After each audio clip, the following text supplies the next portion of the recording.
उधर मेडिकल में मेरे दाखिले की खबर उड़ी और इधर गांव में भाभी के नसके ठसके दोनों अचानक बढ़ गए।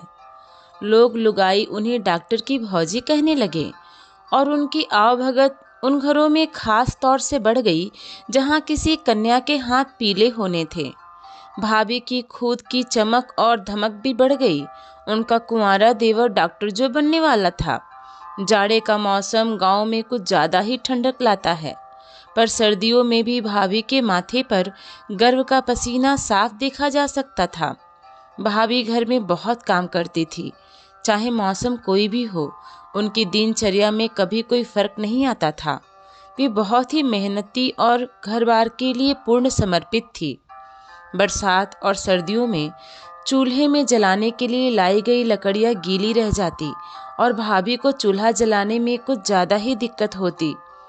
चूल्हे कंडे में फूंक मारते मारते उनका चेहरा और आंखें दोनों लाल हो जाते।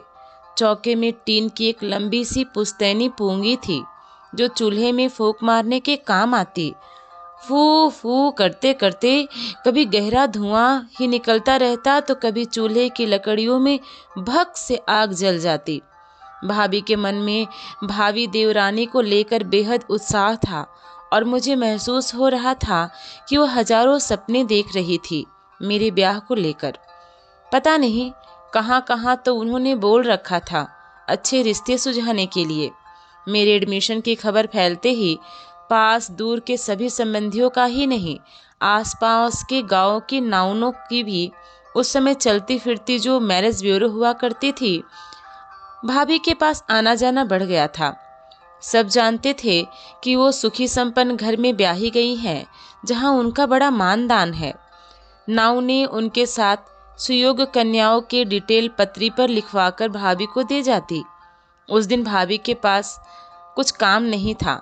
उन्होंने मुझे अपने पास बुलाया और मक्खन निकालने में मदद करने को कहा। मैं भाप गया कि हो न हो कोई बात जरूर है। भाभी ठेकुआ तलने की तैयारी कर रही थी। उन्हें पता था कि मुझे ठेकुआ बेहद पसंद है। बिहार में भाभी की ब्याही गई एक सहेली ने उन्हें बनाना सिखाया था जब वो सहेली यहाँ अपने मायके सोन बरसा आई थी। अचानक भाभी को पता नहीं क्या हुआ, कढ़ाई छोड़कर एक थैला उठा लाई, अंदर रखे कागज निकाल मेरी आंखों के सामने लहराने लगी। कहाँ खो गए लल्ला? ये देखकर बताओ कि जाम में से कौन सी लुगाई चाहिए। मैं जैसे किसी तंद्रा से बाहर निकला। भाभी के हाथ में कुछ चिट्ठियां, जन्म कुंडलियां वगैरह थी जो मेरे रिश्ते के उद्देश्य से उन्हें भेजी गई थी। भाभी शुरू हो गई। ये है सैला, मेरी सखी की ननद। ये है रूपा, हमारे गांव के नटवर चाचा की बेटी। और तीसरी ये रही मनोरमा बुआ की भतीजी अनीता। अरे अपने मनोहर चाचा की छोटी बहन मनोरमा बुआ। मैं उलझन में पड़ गया। कुंवारे मन के अनगिनत सपने इन कन्याओं में से किसी एक की कुंडली से जुड़ने वाले थे। सोचकर रोमांच होने लगा। हाथ मक्खन मथ रहे थे। मक्खन बस निकल ही गया था कि अचानक मैंने भाभी से कहा, भाभी हम जा अनीता से करे शादी फाइनल, लगा दो ठप्पा। अरे जल्दी मत कर, ठीक से देख कर, कहीं जानता तो नहीं है पहले से तू इस अनीता को? यही क्यों? भाभी मेरे जवाब को सुनकर पूरे जोश में आ गई। भाभी 4 कारण से अनीता फाइनल। पहला, अनीता नाम मुझे शुरू से ही बेहद पसंद है। दूसरा कारण कि ये पत्रिका जो डिटेल है ना, वो यहाँ रखी थी और आपस में बहुत टैली कर रही है। अच्छा, और तीसरा कारण?